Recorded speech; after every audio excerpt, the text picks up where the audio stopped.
Collections don't have to feel awkward. They can be automatic.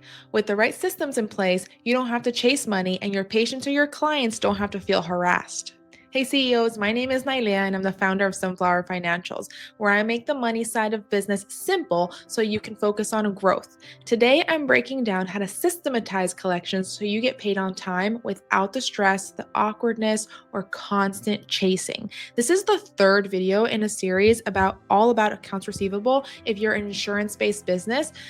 Really, this is helpful for any business with accounts receivable, but specifically, I'm deep diving into insurance-based businesses because it is often very difficult to get paid by the insurance providers and by patients a lot of the times because they don't even know how much they need to be paying you.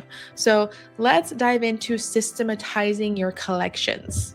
The very first step in systematizing collections is to create templated emails. You should never be writing collection emails from scratch. You create a sequence of templated messages and they go out automatically. So 30 days past due, it's a friendly reminder. Your balance is due, here's the payment link. You want to be really clear. No one has to go hunting for how to pay, right? 60 days past due, it's more direct. This account is overdue. Please contact us to resolve. And you can even chime in and add some, if you're having hardship, please contact us because there may be a payment plan for you. You can add that kind of thing. At the 90-day mark, you have your final notice. Your account may be sent to collections if unpaid. So you want to make sure this includes clear instructions about how to pay and then don't make people hunt, right? So you want to set a clear policy. It's not going to be an emotional decision on anyone's part in your team. It's going to be by the rules. If the account has been unpaid for 120 days, it automatically moves to collections. No exceptions, no emotional decision making. Policy in your handbook and you share it with your patients up front so they're not surprised.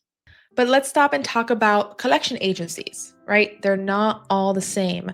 So they're not all created equal. We want a company that specializes in healthcare and professional services and has a reputation for being respectful. I don't like to damage relationships. I think being nice is a foundation of life. So there's no need to be rude. There's no need to harass anyone. You just want transparency. So you want and then you also want transparent fees from the collections agency.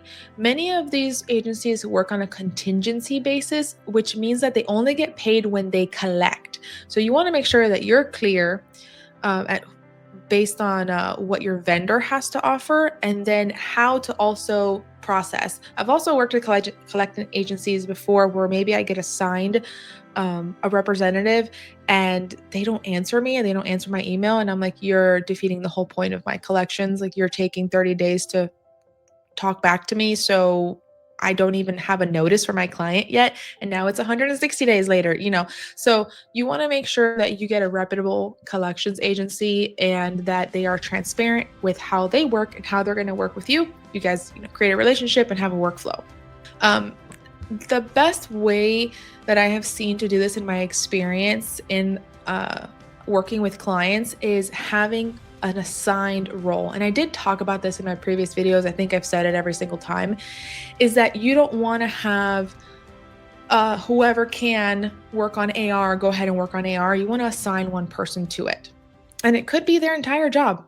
Or, you can hire somebody in a part-time basis. And if that grows, which hopefully if you're managing all of this, it doesn't grow.